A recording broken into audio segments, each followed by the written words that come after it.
Hey, welcome to the September 2025 Sales Logic Expert Exchange. My name is Mark Hunter, and with me today is Stacey Hanke. Meridith Elliott Powell, of course, you know she's the co-host of Sales Logic. She's on another call right now. She's going to be joining us in just a second. Stacey, you've known Meredith for a long time, right? You No. know she's always running last minute to everything. It's because she works so hard. She is a 24, yeah, she's already probably played 36 holes of golf, um, five sets of tennis, probably gone mud. Yes. And yeah, and it's only 4 o'clock. So anyway, Stacy, Yeah. hey, I have got in front of me right now, those of you who see the book, Influence Redefined, one of your two excellent books. So thank you so much. Thank you. Hey, tell the audience a little bit about who you are and the mission that you are on. Yeah, the mission is helping executive leaders elevate their executive presence and their influence.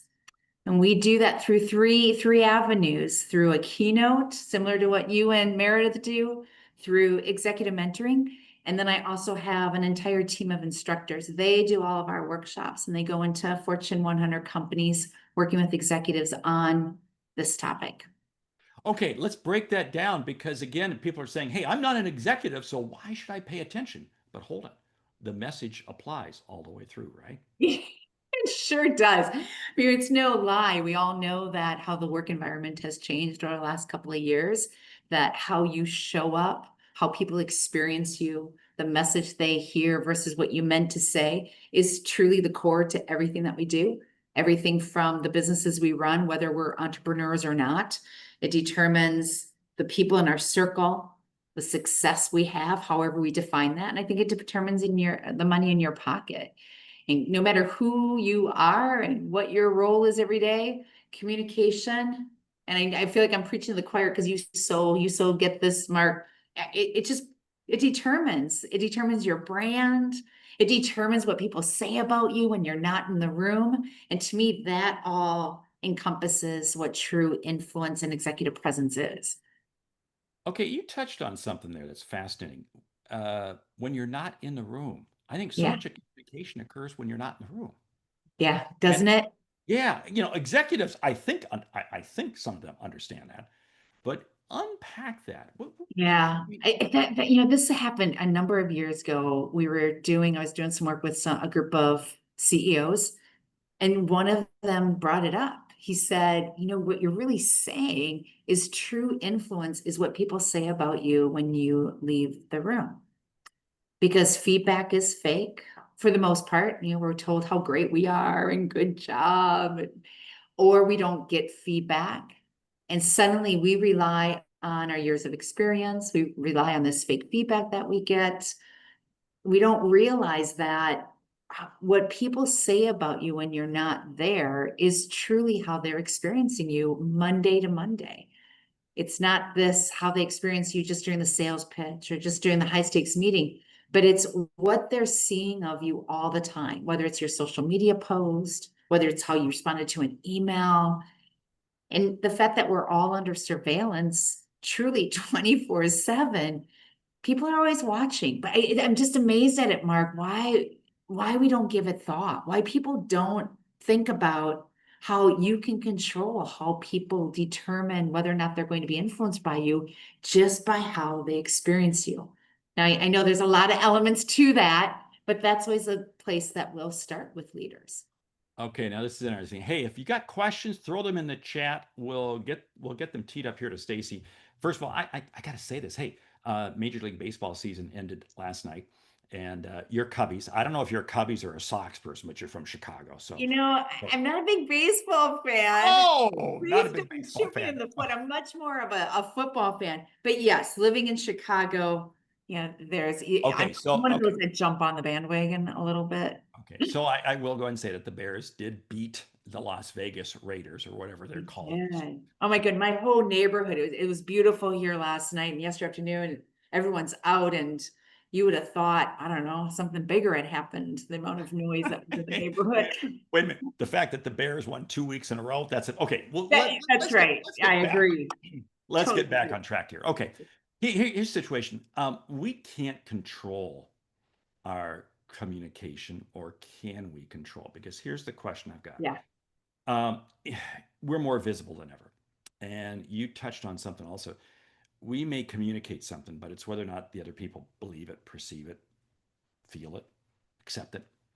How do we change our communication methods to where we're received better? Yeah, I think the number one thing we have to do is start recording ourselves.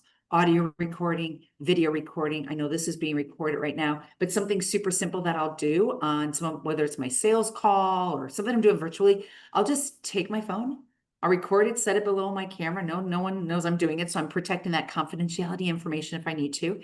But what happens is, Mark, anyone's going to give you feedback. You can always get feedback if you ask for it. To me, when you can experience yourself of how you thought you sounded versus how you really do, of how what you thought you said versus what you really said, that feedback, that's the eyes, that's the ears of your listeners. Without the observing ourselves, unfortunately, the majority of my clients will admit they go off of how they feel.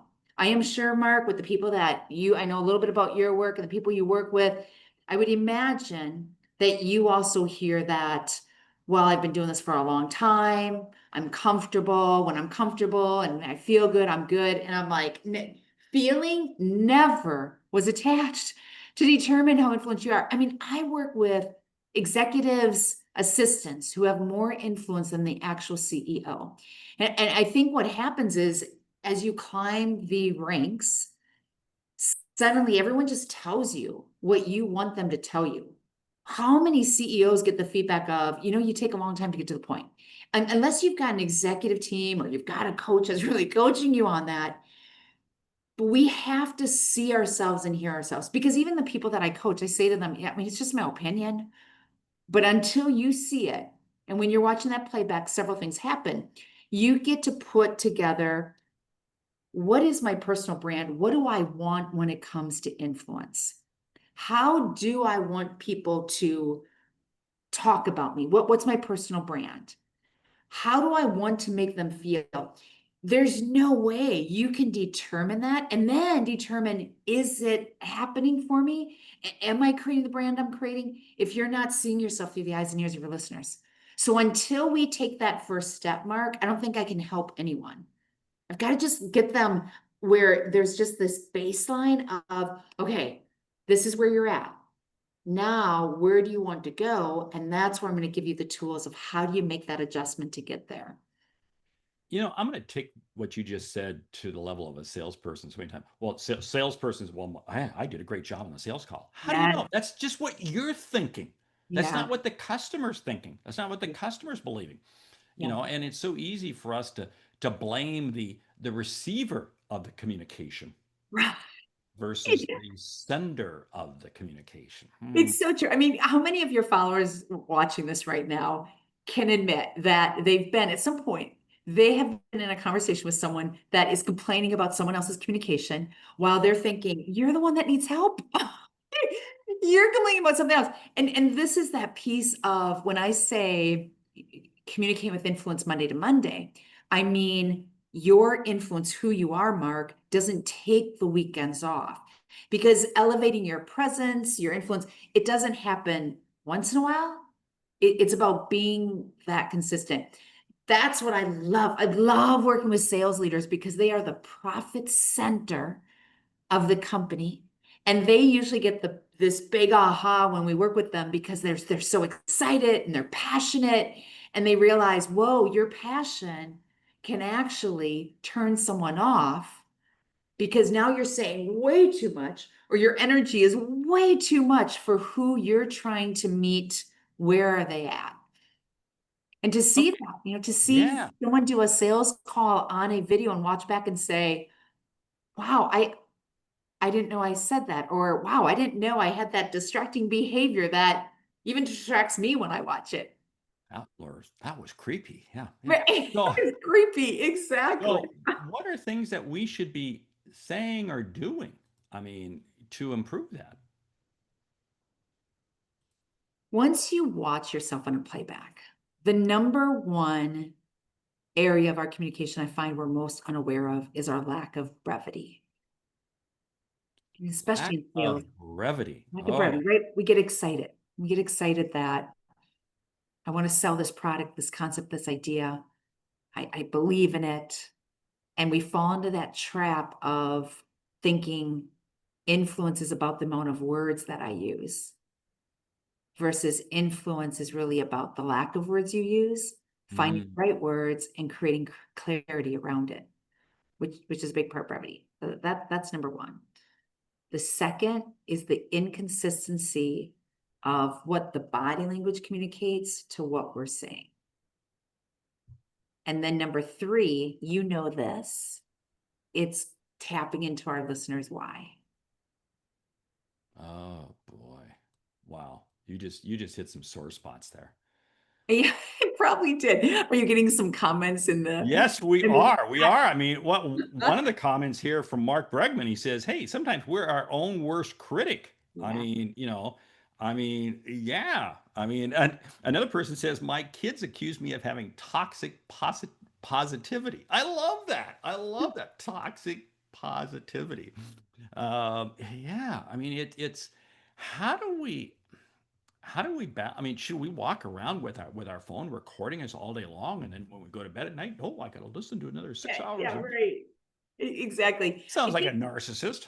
yeah, if I can take you through, like if I was to work with someone, a sales professional, and they want someone on mentoring, the first thing I'd have them do is really lay out what do they want when it comes to influence. What do they want their personal brand to communicate? What do they want people to say about them when they're not in that room? That's it. You got to find clarity first. And a lot of my clients will really struggle with that because they haven't given that thought. We just need to start there. Then I'd have you do a sales pitch to me. And I say, okay, we're going to record you and then we'll watch it. We do the sales pitch, that person records them. And before they watch it, I say to them, Mark, I want you to think about what you want, what you just told me, and the brand you want to create. And as you watch that, you're paying attention to where does that come across, where doesn't it? How did you feel during that sales pitch versus what I actually saw and heard since I was your listener? So that's all baseline stuff, Mark. And once we got that baseline, then watching that playback very quickly, they will understand what's out of line, body language messaging that's not in line with that very first question, what do I want?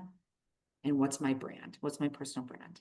And it's Mm. it's so much like I treat this so much if that was training a professional golfer or a professional tennis player. It's the same concept. Just swing the club. Let's take a look. And then we're going to start pulling it apart, rebuild it so we get even closer to what you want. You were just channeling Meredith saying golf and tennis. I know, I was thinking golf, pickleball. Yeah, but if any of your followers have ever had a coach for anything that takes muscle memory, they get that concept where the coach, it says swing the club, and suddenly they start picking it apart, and your body instantly goes to, whoa, that doesn't feel right, so it must be wrong. It can't be right. That's where people really struggle, where when they've been selling for so long, doing it a certain way, someone like me swoops in, starts letting them see what everyone sees, and they do exactly that. However, like anything, this is all momentum and repetition. You want to improve your communication skills. It's a matter of practicing it over and over. And it's not just recording yourself. I think feedback from people you know that know you well, that know your style, telling them, hey, here's what I'm working on during this conversation. Would you just point out to me what's working and what's not? Yeah. I my best coach was my kids when they got into high school because they were blunt enough to tell me, "Dad, you suck. Dad, you're not Right? lying." I mean, it's amazing. But you're touching on something because we do have to be willing to get candid feedback, and I think that's so difficult. You said right at the beginning, the further up you go in an organization, the less likely they are to really hear the candid truth because Yeah. everybody taints it, everybody paints it. And Uh, for your listeners to, what I found over the years, what really has helped is if, say, you and I were partnering up and we're going on a sales pitch together, before we go into that pitch, that meeting, I would say to you, here's what I'm trying to improve on, Mark, or here's what I'm trying to avoid. During the pitch, would you listen for it? Would you watch for it? prepare for the feedback, because you're less likely after the pitch, I come to you and say, okay, how did I do? Well, I've just totally thrown you off guard. That's where a lot of that, well, it was good, because you don't even know what you're so thrown off. The more you can prepare for it, and you're right, family, oh man, family, you open up that can of worms, they will tell you the truth. I also always say though, wouldn't you rather know? Like, even if it's just a small thing that could get you greater results, could improve the relationships you would have with people in your personal and professional life, wouldn't you rather know? And this is a journey. I don't think any of us, me included, we never reach influence and we're done. It's, I get to a point, I'm working on whatever my coach has given me.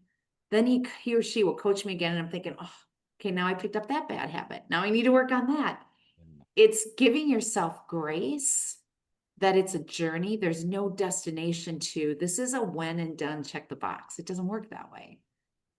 I like how you're saying that, because you really got to just take one thing at a time. Don't try to boil the ocean. Yeah. Yeah. Yeah. Hey, I want to tap your brain though, because language, verbal language, body language. How do we match those two up? Because it's so easy for some people to, you can say anything, but your body language is lying, or your body language is saying something different. What are some? I'm not trying. Hey, coaches, how to use body language that can help us lie better. No, I'm not saying that. What I'm saying is that, how do we make the two congruent? I'm trying to think of an easy answer here, or a short answer. It's definitely through the practice. It's through the watching it, because I can teach someone to say, when you just said that, you look like you were really concerned. Were you supposed to be concerned? And they're like, well, no, no, I didn't. No, I didn't. I have to capture it on playback, because what happens is you'll start. So here's one. There was someone not too long ago. She said, I roll my eyes a lot. What's that saying? I wear my expressions on my emotions on my sleeve, or something like that. That is her. She's rolling her eyes, she's frowning. And then after the meeting, people are wondering, why do you disagree all the time? And she's like, what? No, I don't. I don't disagree. So one thing I had said to her, I go, if you're not knowing what you're doing, first, obviously record yourself. Just record random conversations to see, when do you do it and when don't you? And then you hang out with your family and you just let them know, hey, the next time we're having lunch together, brunch, dinner, will you tell me when I roll my eyes? This is what I mean by Monday to Monday. If you're doing it at work, it started somewhere. Mm-hmm. We don't turn the faucet on and off. How you see me now, I mean, you've seen me outside this window. It's what you see. I don't do it one way here and then extremely different when I meet people in person. So by asking the feedback and watching that playback, you're going to see, well, where's the gap?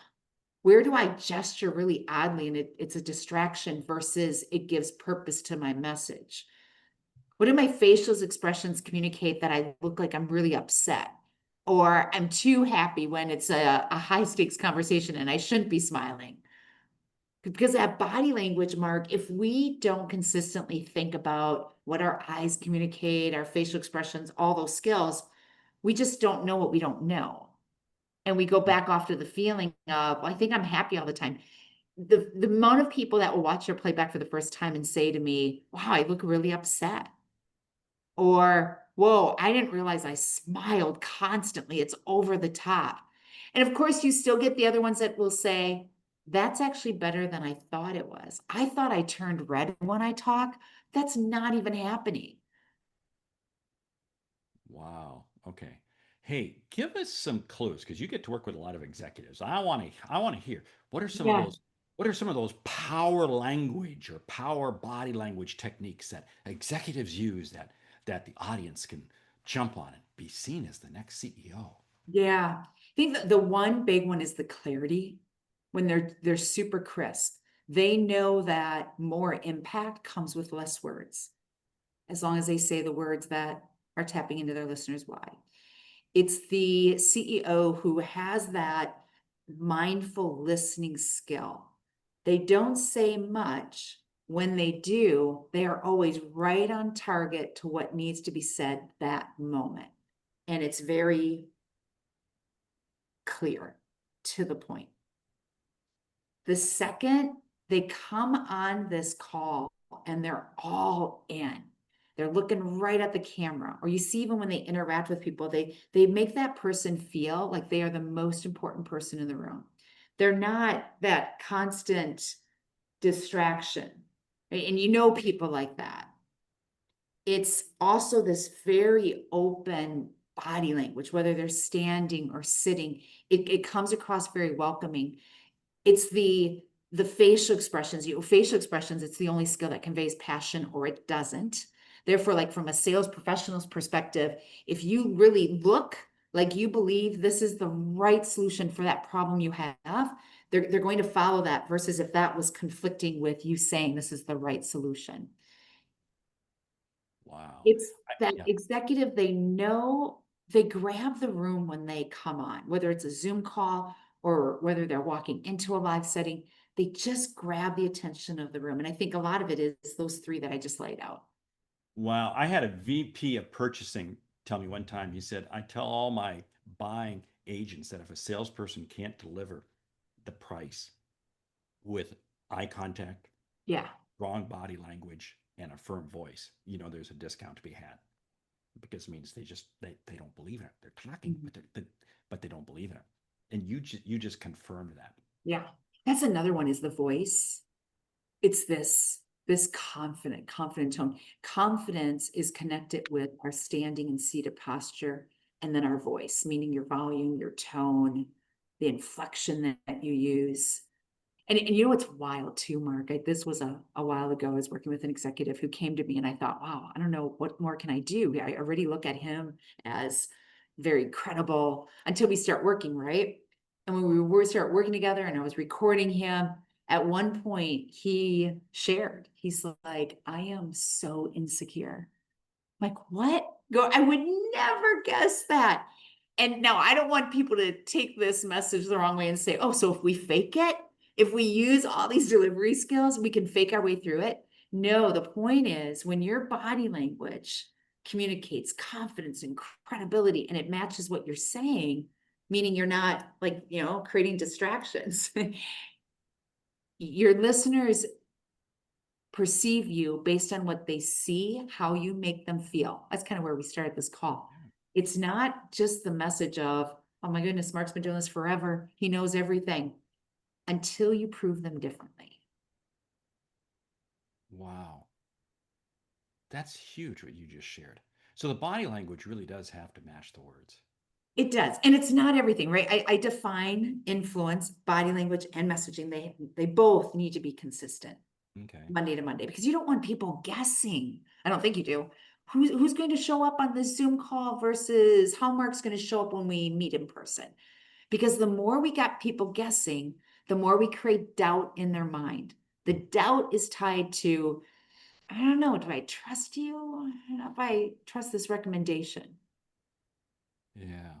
I had a lady who shared with me, she says, was introduced to me through somebody else. And they said, oh, I met Mark one time. I can't trust him at all. He lies. He lies a lot. And this person said, and I won't mention names, you know the players. And they said, oh, that's not Mark at all. Says, no, I do, because he was talking to me and he was rubbing his face. And anytime you rub your face, it means you're lying. And it's funny, but every time we see each other now, we always rub each we always rub our faces. Because again, it's one of the, and this is a person who plays professional poker. So, and it was a professional Yeah, poker tip that said if you're rubbing sure. your face, it means you're hiding something. You're not forthcoming. Yeah. And so, I mean, can we, as a listener, as a viewer, as a recipient of communication, can we get sidetracked by making body language assumptions? I think we do. And yet, if you're the one conveying the message, you're the one that's trying to create that trusting relationship, it's on your shoulders to be aware of what is your body language communicating. And I'm not saying here, you need to be a perfect communicator. It's about being conscious that you're really reading not only what your listener is saying, because to me, that they're feeding you the message, what they need to determine whether or not they're going to build trust with you.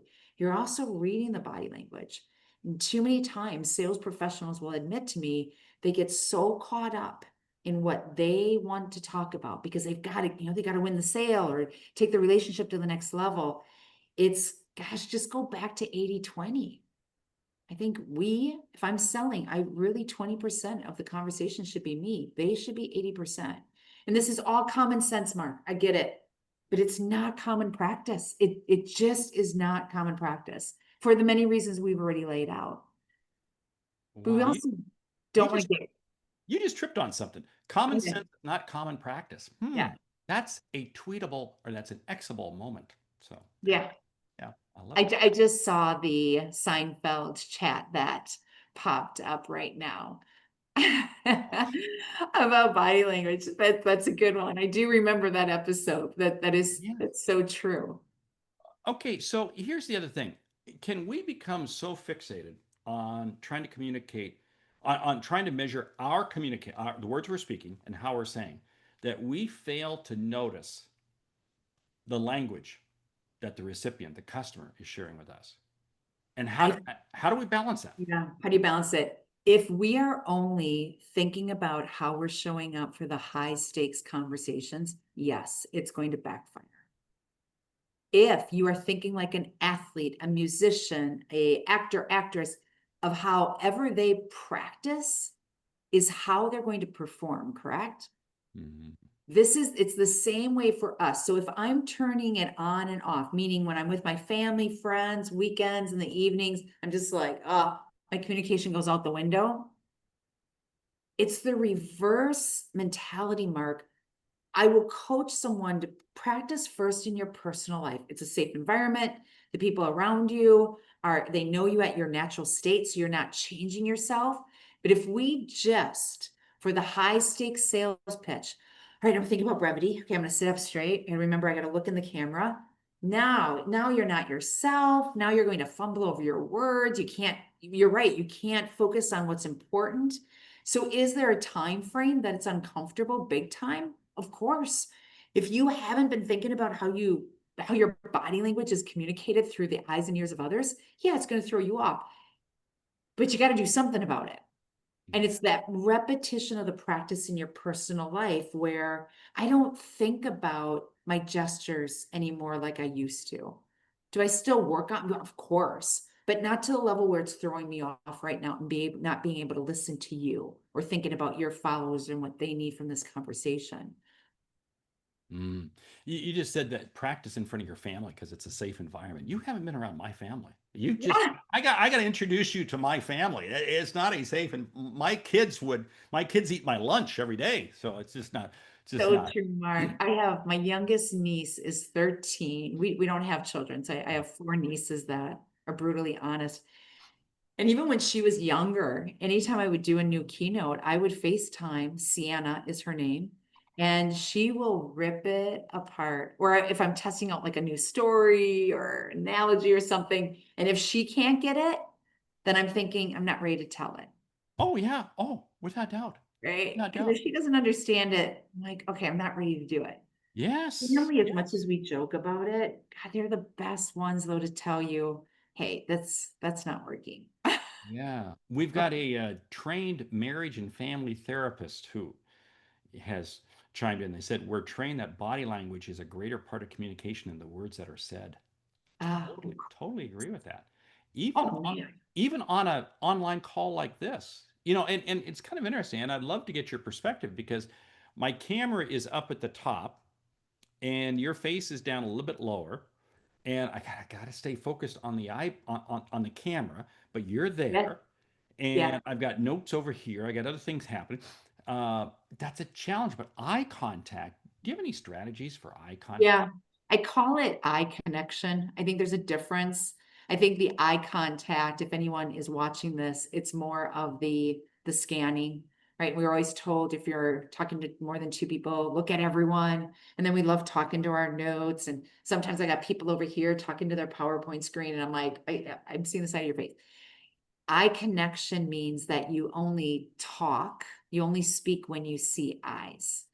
Therefore, you need to look down at your notes. You need to give your eyes a break or your listeners a break, or they look away more often. You read the room. You can look away as often as you need to.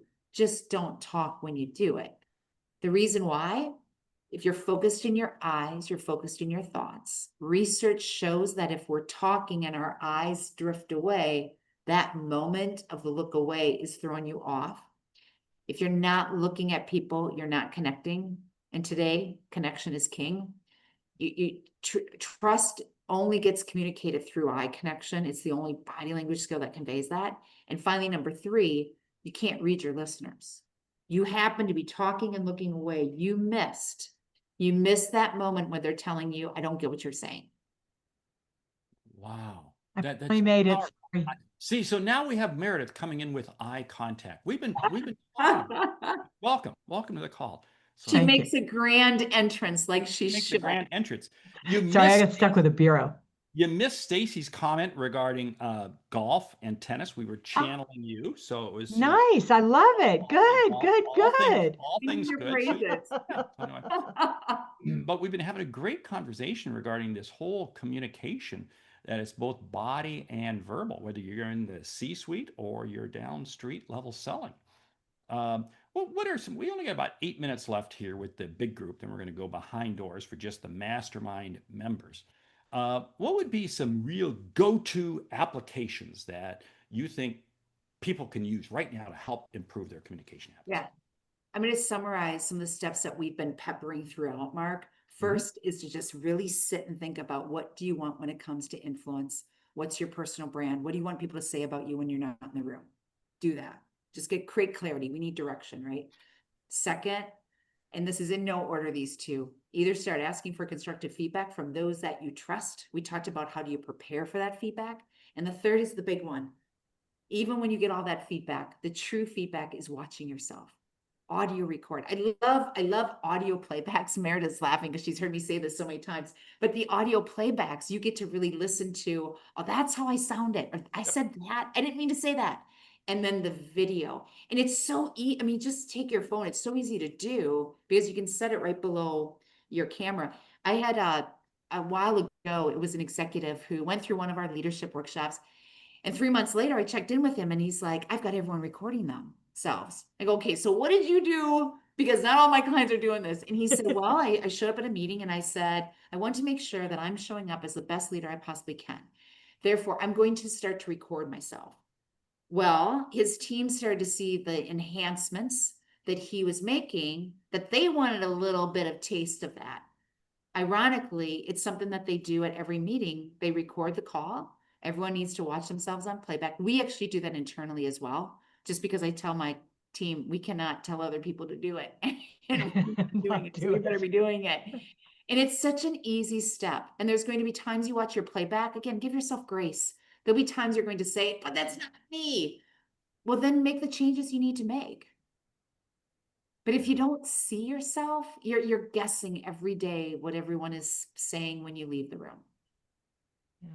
Yeah. I would think the flip would be true too, though. Like sometimes I go back and I listen to my recordings. I'll have to do a keynote that I haven't done in a while, and I go back and I listen to a video and I hear something and I never would have repeated that because I didn't remember that I said it. So sometimes you're brilliant in the moment too, and you want to record that because you don't want to miss that either. That's true too. I was telling Mark, it goes both ways. Exactly what you're saying is sometimes I'll have an executive watch the playback and they'll say, that is so much better. I thought I was distracting, or I thought my voice was shaking. It always feels like my voice is shaking. And even that's powerful because I think this is all a part of building your confidence. You're going to see yourself on playback and you're just going to feel like, maybe I'm better off if I never talk again. Oh, it's that bad. Or the flip will happen where you see something and you'll say, okay, I got that. I can do that.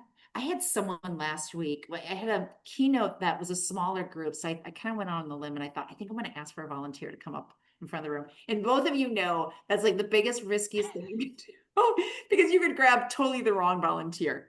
And she gets up there. I started to panic because I could tell she was really uncomfortable.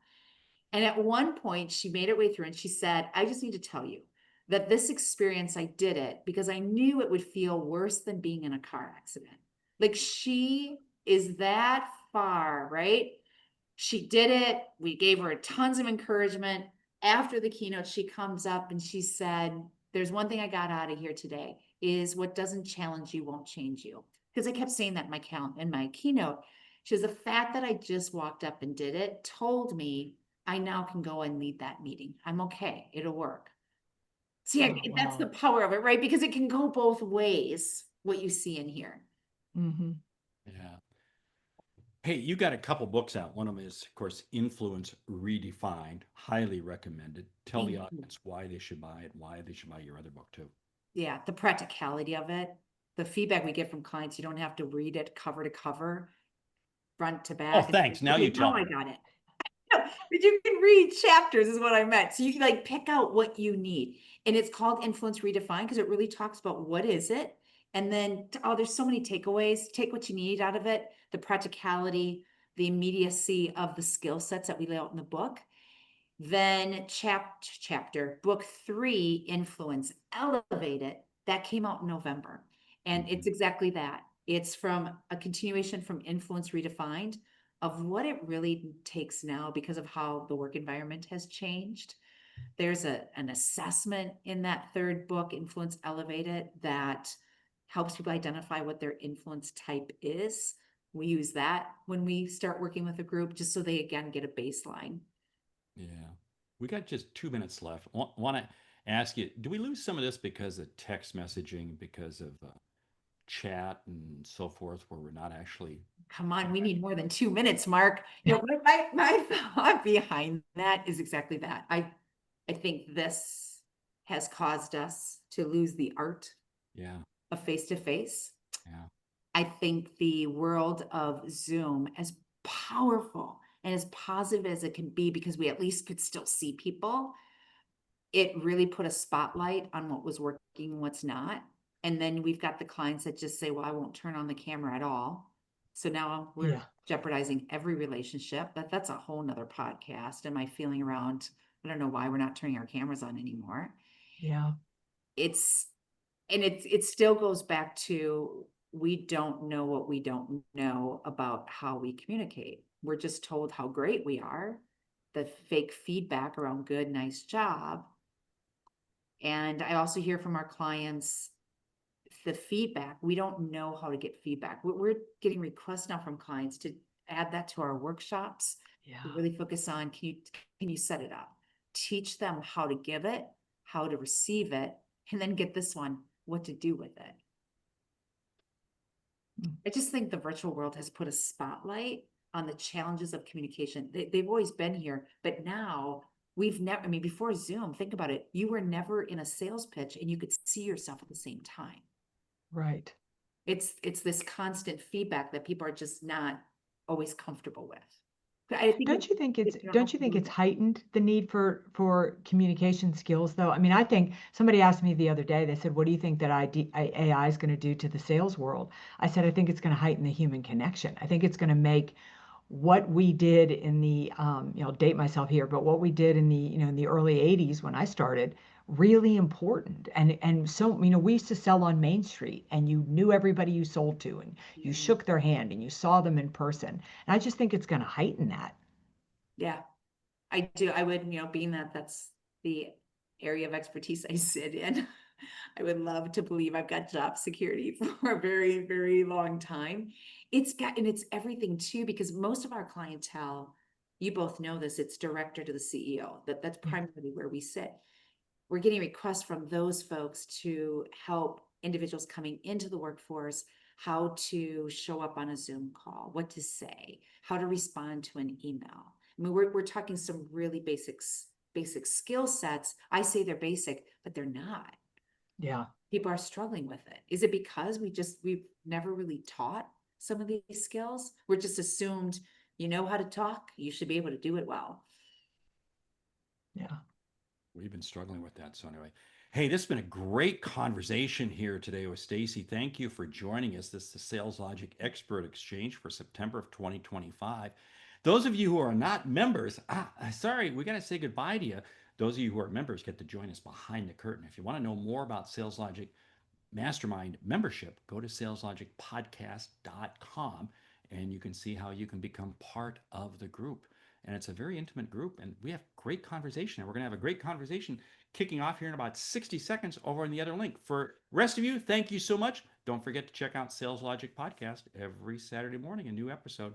Great selling. Thank you. All right, we'll see you behind the wall.